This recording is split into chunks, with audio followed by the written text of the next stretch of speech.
दहशतगर्दी के खिलाफ जारी कार्रवाइयों के साथ अब तवज्जो इस बात पर भी मरकूज हो रही है कि मुतासरा इलाकों में मौसर तर्ज हुक्मरानी, अवामी खिदमत और बुनियादी सहूलियात की फराहमी को मजबूत बनाया जाए। यही वजह है कि field marshal general Asim Munir की जेर सदारत होने वाली 276वीं कोर कमांडर्स कॉन्फ्रेंस में, जहां दहशतगर्दी, कौमी सलामती, कश्मीर, सिंध तास मुआहदे और इलाकाई सूरत हाल पर तफसीली गौर किया गया, वहीं एक नहायत अहम नुक्ते पर भी जोर दिया गया कि बदअमनी से मुतासरा इलाकों में अवामी खिदमत और अवामी फलाह पर मबनी तर्ज हुक्मरानी का मौसर ढांचा फौरी तौर पर कायम किया जाए। सियासी सरपरस्ती में परवान चढ़ने वाली दहशतगर्दी और जराइम के गठजोड़ को खत्म करना भी नागुज़ीर करार दिया गया। यही वो पहलू है जिसे दहशतगर्दी के खिलाफ हिकमत अमली का फैसलाकुन मरहला करार दिया जा सकता है। आदादो शुमार भी खतरे को वाज़ेह करते हैं। एक सिक्योरिटी इदारे की रिपोर्ट के मुताबिक इस साल की पहली शशमाही में मुल्क भर में दहशतगर्दी के 447 वाक़यात हुए, जिनमें 685 अफराद शहीद और 808 जख्मी हुए। शोहदा में 249 सिक्योरिटी अहलकार भी शामिल थे। इस अरसे के दौरान मुख्तलिफ ऑपरेशंस में 902 दहशतगर्द भी मारे गए। खैबर पख्तूनख्वा और बलूचिस्तान में बन्नू, लकी मरवत, बाजौर, शिमाली वजीरिस्तान, डियाई खान, कोयटा, चागी, वाशिक, केच और गवादर दहशतगर्दों के निशाने पर रहे हैं। ज़ियारत में आज भी दहशतगर्दी का वाक़या हुआ। इंटेलिजेंस बेस्ड ऑपरेशंस इस बात का सबूत हैं कि अस्करी महाज पर रियासत पूरी क़ुव्वत से लड़ रही है। बलूचिस्तान और खैबर पख्तूनख्वा की सियासी सूरत हाल में एक नुमायां फ़र्क है। बलूचिस्तान में गुज़श्ता कई बरसों से ऐसी हुकूमतें रही हैं जो दहशतगर्दी के खिलाफ रियासती पॉलिसीज़ की हिमायत करती हैं। इसके बरक्स खैबर पख्तूनख्वा में ऐसी सियासी हुकूमत मौजूद है जो दहशतगर्दी से मुतालिक बाज़ रियासती पॉलिसीज़ पर न सिर्फ खुलकर एतराज़ करती है, बल्कि बाज़ मामलात में अवामी सतह पर मुख्तलिफ मौक़िफ़ भी इख्तियार करती है। ऐसे इख्तिलाफ़ात बाज़ औक़ात एक मुत्तहिद कौमी बयानिए की तश्कील में रुकावट बन जाते हैं, जबकि दहशतगर्दी जैसे पेचीदा चैलेंज से निमटने के लिए सियासी और अस्करी क़यादत के दरमियान हम आहंगी इंतहाई अहम समझी जाती है। अलबत्ता यह हकीकत भी नज़रअंदाज नहीं की जा सकती कि करप्शन, कमज़ोर गवर्नेंस, बेरोज़गारी, नाक़िस तालीमी निज़ाम, सेहत की सहूलियात की कमी और बुनियादी शहरी मसाइल के हवाले से न बलूचिस्तान को मिसाली करार दिया जा सकता है और न ही खैबर पख्तूनख्वा को। अवाम की रोज़मर्रा मुश्किलात, तरक्याती मनसूबों में ताख़ीर और इंतज़ामी कमज़ोरियाँ वो खला पैदा करती हैं जिनसे शिद्दत पसंद अनासिर फ़ायदा उठाने की कोशिश करते हैं। यही वजह है कि कोर कमांडर्स कॉन्फ्रेंस ने अस्करी कार्रवाइयों के साथ साथ अवामी खिदमत और फलाह पर मबनी हुक्मरानी को भी दहशतगर्दी के खिलाफ हिकमत अमली का हिस्सा करार दिया। अब असल सवाल यही है कि इस ज़रूरत की निशानदेही तो कर दी गई है, इसके बाद क्या अमली इक़दामात भी उठाए जाएंगे?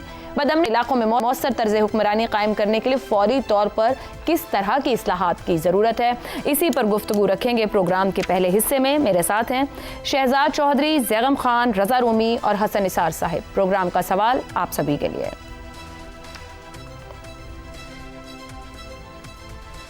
कोर कमांडर्स कॉन्फ्रेंस, बदअमनी से मुतासरा इलाकों में अवामी खिदमत और फलाह पर मबनी तर्ज हुक्मरानी के ढांचे फौरी तौर पर कायम करने की ज़रूरत। बलूचिस्तान और खैबर पख्तूनख्वा तर्ज हुक्मरानी के ढांचे को बेहतर करने के लिए किन फौरी इक़दामात की ज़रूरत है? शहजाद चौधरी साहब, आप क्या समझते हैं कि क्या स्ट्रक्चरल चेंजेस फौरी तौर पर ज़रूरी हैं इन रेस्टिव एरियाज़ के लिए, और बड़ी रुकावट क्या है इसमें सबसे बड़ी? आयशा, ये जो सब जो है ना, जो चेंजेस हैं या जो स्ट्रक्चर्स हैं, इन सब का अब तक पिछले कोई 20 साल में, 25 साल में हम सबको इल्म हो चुका है कि क्या होना चाहिए। मसला ये है कि इसमें कंटिन्यूटी नहीं है, परसिस्टेंस नहीं है। हम कुछ देर के लिए करते हैं और फिर भूल जाते हैं, चाहे वो नेशनल एक्शन प्लान हो या कोई और चीज़ हो। देखिए, एक बुनियादी तौर पर फिर से मैं उनको गिनवा देता हूँ। सबसे पहले काउंटर टेररिज्म और काउंटर इंसर्जेंसी के अंदर फ़र्क करना पड़ेगा। जहां पर टेरर को, इंसर्जेंट्स भी टेरर को इस्तेमाल करते हैं, और ये जरूर पता होना चाहिए कि कौन सी इंसर्जेंसी है जहां पर टेरर इस्तेमाल हो रहा है। दोनों तरफ में हो रहा है, लेकिन खैबर पख्तूनख्वा को भी अब काउंटर इंसर्जेंसी के मामले पे ले आना चाहिए। ये जो महसूस किया गया और कहा गया कि वहां पर जो हुकूमती ढांचे हैं उनका ऐसा एक तरीका होना चाहिए जो कि जो आपकी काइनेटिक एक्शन है, जिसके अंदर कि आपकी सिक्योरिटी अपरेटस है, उसके साथ मिलकर वो वहां तक अपना हिस्सा डाल सके। वो क्या हिस्से हैं? सिक्योरिटी का तो बड़ा वाज़ेह है कि पुलिस है, लॉ एनफोर्समेंट है, इंटेलिजेंस है, आर्मी है, ये सब तो अपना अपना काम, और इनके अंदर भी कोई रब्त होना चाहिए। लेकिन उसके अलावा हट के अब हुकूमती ढांचे पे आते हैं, जो आपका बुनियादी सवाल है वो क्या होना चाहिए। सबसे पहले जो लोग हैं उनके ऊपर हार्ट्स एंड माइंड्स को जीतने की खेल होती है इंसर्जेंसी के अंदर, कि किसका असर और रसूख उन पे ज्यादा है, कौन समझता है। वो लोग, वहां के लोग क्या समझते हैं कि हमारी हिफाजत, हमारे अमन अमान कहाँ से मिल सकता है, हमारी जानो माल की हिफाजत कौन करेगा? क्या ये हुकूमत करेगी? और अगर हुकूमत पेशावर में बैठी है या इस्लामाबाद में बैठी है और उनके करीब नहीं है जो कि उनको हिफाजत दे सकती है, और कुछ और लोग हैं और कुछ ग्रोह हैं जो कि शायद शाम ढले आ जाते हैं आपके सामने और कहते हैं कि अच्छा अब ये हमारे पास है और आपको कोई तकलीफ नहीं होगी, तो फिर उन्होंने हार्ट्स एंड माइंड्स को आहिस्ता आहिस्ता अफेक्ट करना शुरू कर दिया। तो जानो माल की हिफाजत सबसे अहम है। उसके बाद हुकूमत की मौजूदगी होनी चाहिए वहां पे, ताकि उनको पता हो कि हमारा कोई वाली वारिस है। हम एक मैदान नहीं है जंग का जहां पर कभी हमें ये जीतने आ जाते हैं, कभी उधर से कोई और जीतने आ जाते हैं, तो जहां उनको फिर सहूलत मिलती है वहां पे फिर उसके बाद कोई जिंदगी के चलाने का तरीका होना चाहिए, जमीनों के ऊपर, उनके कारोबार के अंदर। तो ये मामलात को देखना जरूरी होता है, लेकिन वहां पे अगर हुकूमत होगी तो हुकूमत ये मामलात कर पाएगी। मैं भी चंद ही बल्कि आजकल के दिनों में ही अपना एक पुराना मजामीन कुछ देख रहा था किसी और सिलसिले में। 2010 के 11 के मेरे मजामीन है जो कि उस वक्त के जो कॉलम मैंने लिखे, उसके अंदर ये है कि ये लोग भी यही चीज हालात है एग्जैक्टली जो आज है, कि ये लोग चाह रहे हैं कि इस खित्ते पे अपना असर रसूख इस तरह कायम कर दिया जाए और ये बावर करा दिया जाए कि ये हुकूमत पाकिस्तान आपका ख्याल रखने की और आपकी खिदमत करने की अहलियत नहीं रखती। वही जंग आज तक अभी तक जारी है। तो इसलिए मेरे ख्याल में बीच में बहुत सारे ऐसे मराहल आए। शहजाद शाही साहब, कतई कलामी की माजरत, आपकी बात के अंदर एक बात मुझे याद आ गई कि हमने माजी में भी सुना कि क्लीन अप या ऑपरेशंस के बाद जब इलाके हवाले किए गए तो जो मकामी इंतजामिया या सियासी हुकूमतें मौजूद थी वो संभाल नहीं पाई, वो जो क्लीन अप हुआ वो भी मेंटेन नहीं रहा और वहां के लोगों को भी नहीं कुछ मिल सका। तो फिर कहां से आगाज किया जाए, कैसे वो मेंटेन रह सकता है जो इब्तिदाई कामयाबी मिलती है? 26 अगस्त 2014 की बात है जब ये रेज हुआ, एक रिपोर्ट रेज हुई कि किसी स्कूल के ऊपर पेशावर में हमला हो सकता है।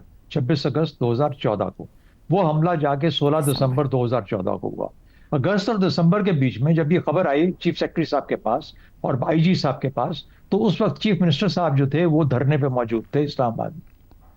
तो जहां पर आपकी सियासत हावी हो जाती है अपनी जिम्मेदारियों के ऊपर और वो टेक ओवर कर लेती है और कुछ और मामला टेक ओवर कर लेते हैं, तो फिर आप अपना जिसे कहते हैं you take your eye off the ball. अच्छा, वहां पे जो लोग थे उन्होंने कहा भाई हमें क्या, ये तो पता नहीं आती रहती है इंटेलिजेंस रिपोर्ट्स। उसका नतीजा 16 दिसंबर 2014 को खुदा हमने देखा जिस तरीके से जो जो जो वहां पे कहर नाजिल हुआ पेशावर आर्मी पब्लिक स्कूल। तो यहां पर इस किस्म की गलतियां होती रही हैं। ये नहीं है कि हम किसी को जिम्मेदार ठहराएं, से एक नहीं है, बेशुमार है, हर हुकूमत का ये मामला है। तो इस वक्त जो सबसे बड़ा फेलियर है वो ये एपेक्स कमेटीज बननी चाहिए, और होती है साल में एक आध किसी जगह सूबे में मुलाकात हो जाती है या हर सूबे में एक दो मुलाकात होती है। एवरी 2 मंथ्स 3 मंथ्स ये मीटिंग होनी चाहिए जिसमें chief of army staff, prime minister, chief minister और बाकी उसके जो बाकी मामला हैं, और वो इंतजामी ढांचे को भी स्टडी करें। वो सिर्फ और सिर्फ ये सिक्योरिटी के मामला को ना देखें, वो इंतजामी ढांचे को भी देखें। ये जिम्मेदारी मिलके हम सबको उठानी पड़ेगी। हम एक दूसरे पे इल्जाम देते देते यहाँ पे आ गए हैं। आज भी एक शोरश बरपा है खैबर पख्तूनख्वा के अंदर, वैसी ही जैसी बलूचिस्तान में है। तरीके मुख्तलिफ हैं, बातें मुख्तलिफ हैं, लेकिन आज भी ड्यूरेंट लाइन उसी तरीके से जिंदा है, आज भी कौमियत परस्ती उसी तरीके से जिंदा है। हसन निसार साहब, इंतजामी ढांचे को देखने की जरूरत है। एपेक्स कमेटीज भी बैठे तो अमली तौर पर देखें कि असरात क्या हैं। आपके ख्याल में अवामी खिदमत पर मबनी एक मुअस्सर तर्ज हुक्मरानी के लिए किन इक़दामात या फौरी फैसलों की जरूरत है? आयशा, सच्ची बात यह है कि हमारे यहाँ टर्मिनोलॉजी और इस्तिलाहात ही गलत होती हैं। हम लफ्ज़ इस्तेमाल करते हैं, ये टर्म एक इस्तेमाल आपने भी की है कि हुकूमत, यहाँ हुकूमत पाकिस्तान कभी नहीं होती। यहाँ हुकूमत मखसूस ख़ानदान होती है या चंद ख़ानदान जिनकी मिसाक मुक मुकाम में उसको कहता हूँ, इसलिए जाने दो। अच्छा, बाकी हमारे यहाँ कॉन्सेप्ट दहशत गर्दी का क्या है? जब नशे की हालत में नशा न मिलने पे बच्चा माँ को गोलियाँ मार दे, ये आज के अखबारों की बात कर रहा हूँ, मासूम बच्चे महफूज ना हो, करोड़ों बच्चा तालीम से पर, ये दहशत गर्दी नहीं है, दहशत गर्दी है। इसलिए ना हमारे यहाँ टर्म अच्छा रह गई अवामी खिदमत और अवामी फलाह, क्या लफ्ज़ निकालें। इस पर मिसरा याद आता है, पैबस्ता रहे शजर से उम्मीद बहार रख, लेकिन ये भी ध्यान में रख के शजर सूख तो नहीं चुका, चूंकि वहाँ उससे उम्मीद बहार नहीं और ये शजर सूखा हुआ है। अच्छा, मैंने जब से होश संभाला, जो जाहिर है आपसे बहुत पहले की बात है, ठीक है, वो बल्कि शायद सारे जूनियर हों। अच्छा, ठीक हो गया। जब से होश संभाला, अयूब खान के आवाज़शुदा शरह तरक्की यानी डेकेड ऑफ प्रोग्रेस से लेके भुट्टो के रोटी कपड़ा मकान तक, नवाज शरीफ की बड़कों पीली टैक्सियों चांगो मांगों, मुल्क को एशियन टाइगर बनाने, बार जायदादें बनाने और सुप्रीम कोर्ट के हमलों तक तमाम शबाना रोज मेहनतों के बावजूद अखलाकियात से इक्तसादियात की तबाही तक, कैलेस, करप्ट और इनकॉम्पिटेंट, 3 लफ्ज इनके होते हुए उल्टे भी लटक जाओ, कुछ नहीं होना। कुछ नहीं होना। मेरे लिए बेकार लफ्ज है। ठीक हो गया जी। हसन निसार साहब तो कह रहे हैं कुछ भी नहीं होगा, वही जौहरी बुनियादी तब्दीलियों की ज़रूरत है।